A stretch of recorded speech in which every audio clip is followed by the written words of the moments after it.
Welcome to another episode of Run with Julia. The V&A, the Victoria and Albert Museum. We're about 1k into an 18k run.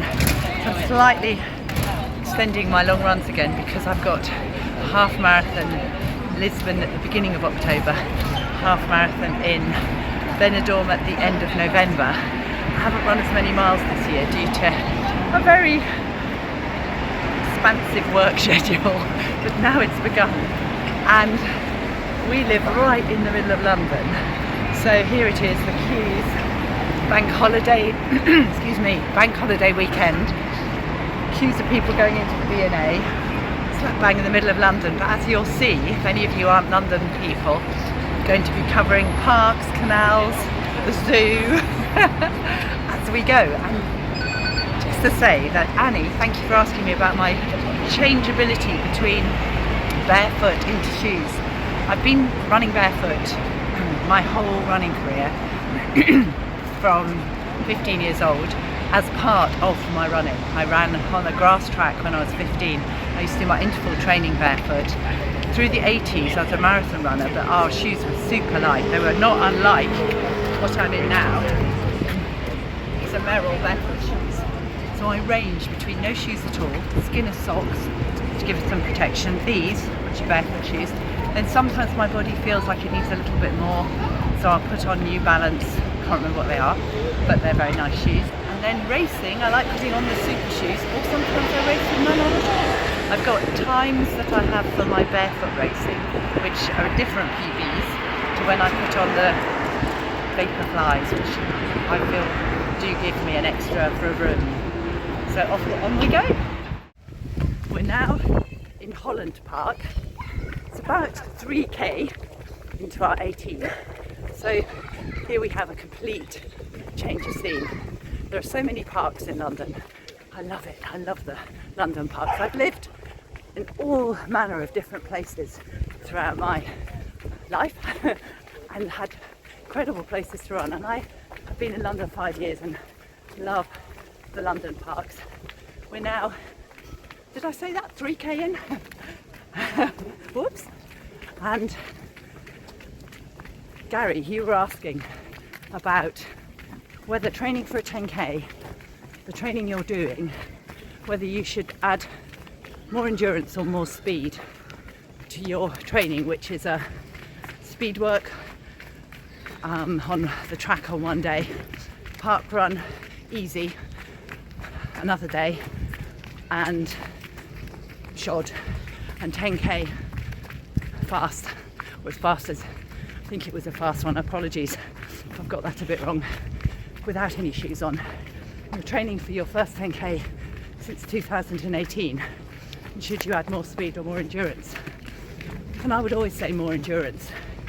I would always say mileage, but as long as it can be coped with in your lifestyle and you're not getting too tired, getting enough sleep, eating well, and your body's aligned so you're not getting injured, then I was always a mileage girl. Clearly not so much at the moment, but who knows, as I decide to run a few more endurance races. But in 1986 run my best times from 5k to marathon, 15:55k, hello, the doggy, and 33:29 10k, 55:08 10 miles, 72:48 half marathon, 2:36 marathon. I ran all those best times. Actually the 15:50 I think was a year or two earlier, but I was still running 16 minutes at that time, and I did it all off big miles, and my mileage ranged from 70 to 100 miles a week, and I'm always aware mileage works. Now they say, because there's a lot of theys in the world, aren't there, that as you go through your life you shouldn't try and do miles, but I'm not sure. I may not ever want to do the 70, 80, 90, but who knows. At the moment my lifestyle doesn't lend itself to it, but as I get keener on half marathons, watch this space.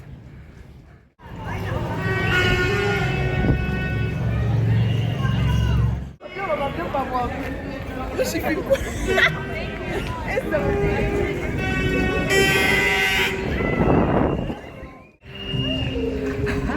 We forgot, August bank holiday, Notting Hill Carnival, all happening again in London. Lots of different energies and lots of different things. So we've had the Victoria and Albert Museum, we've had Holland Park, now Notting Hill. We're in Notting Hill. So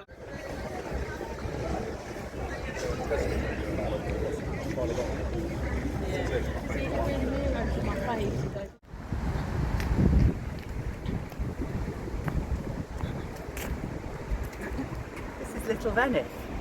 We're on the Regent's Canal, all the boats. I'm not sure you can see them too well. I go here. There.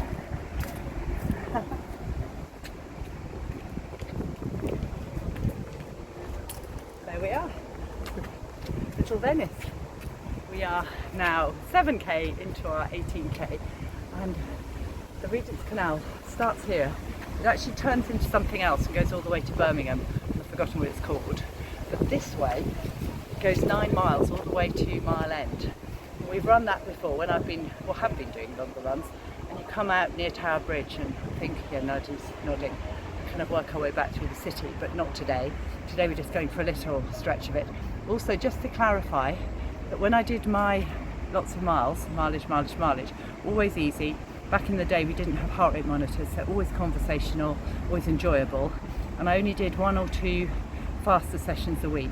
I think a rule of thumb can often be about 10% of what you're running in miles or kilometres faster, but not more than that. And no watch. And nowadays I do think obviously the watch and data has massively fabulous, exciting possibilities with it, and I really love technology. But also I think it can mean that people run too fast, particularly on their easy run, or in easy running, particularly their long run. Time on the legs, time on the legs, time on the legs. That's the most important thing, enjoyable, and being able to build up, not break down, my saying.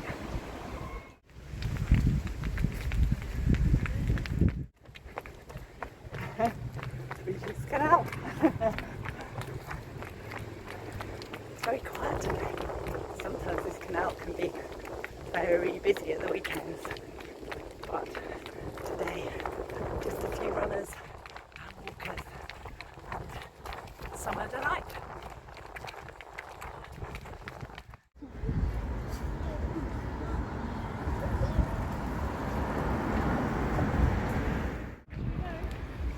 London Zoo. We're just going past the zoo, 10k in. We're going to cross Regent's Park and on our way, over halfway. We're now in Regent's Park, so it's a beautiful park. We're not showing you its glory actually, because we're just running across the grass to get out the other side to get towards Regent Street. But another time we'll have to show you, because there's beautiful, beautiful flowers and bridges and water and loveliness. Just a gorgeous park. All the parks have very different characters. They all have a character and energy, all of them. Oxford Circus. So we're now right again back in the fun of London. And I was going to say it doesn't feel long till it's the lights, but I'm a bit premature. It's August bank holiday. We'll show you the lights in December. But here we are, Regent Street, Oxford Circus, Sunday morning.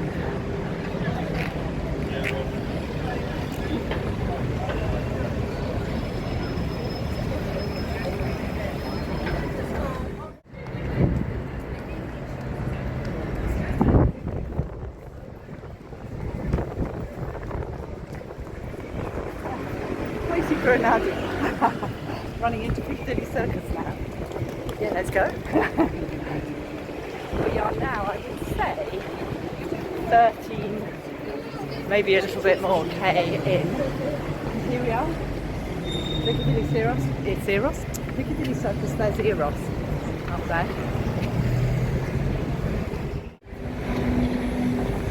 We're going down that street, down to the Mall.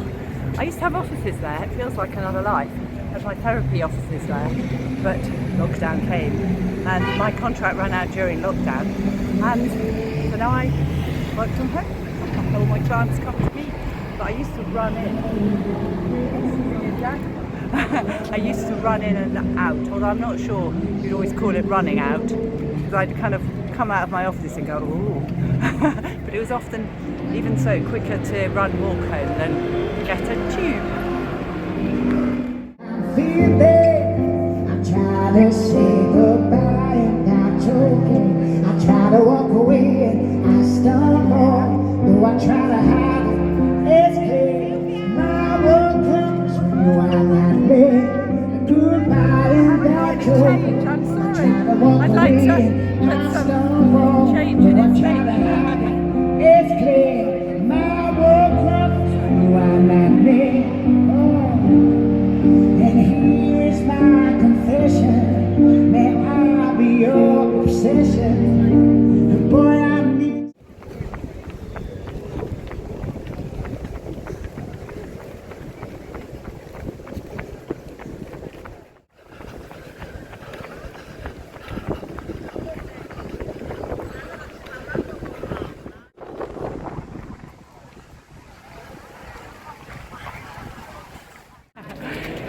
That was the Mall. So the London Marathon comes up there from the Houses of Parliament, all round here in front of Buckingham Palace, and then you run down the Mall to finish. It is a long time since I last did a London. 2004.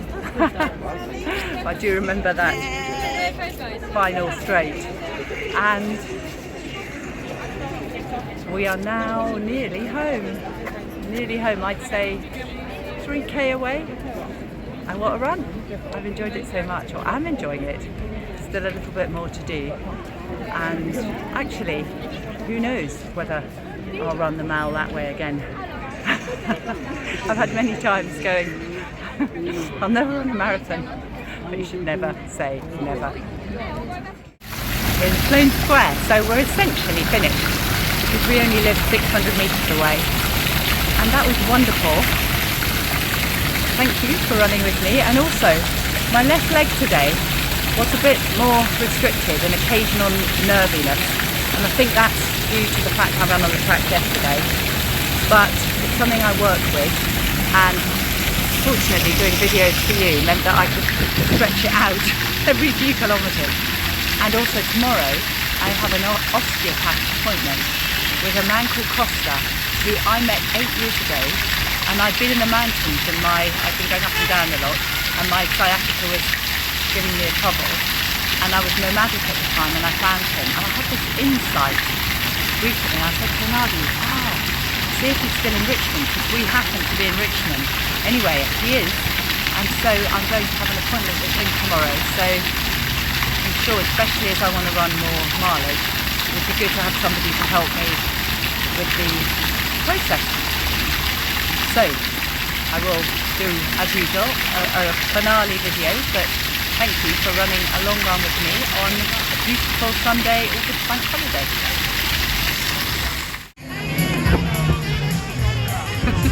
Back in Battersea Park, not on the track, not doing a run through 5k, from the park, and it's not raining. We came last year, it was a little bit rainy, but we are a night of musicals. I love musical theatre, so very, very delighted to be here. And thank you for running with me this morning. I did remember my last marathon was 2008, because it was 26 years from the first marathon I'd run, and I thought that was a fitting celebration.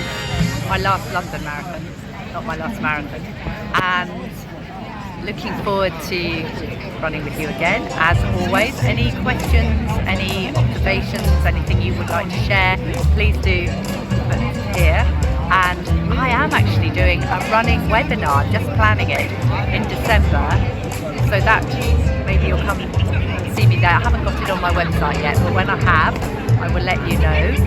And so there will be lots of opportunity there for you to ask questions in advance, so that I can make sure I cover everything.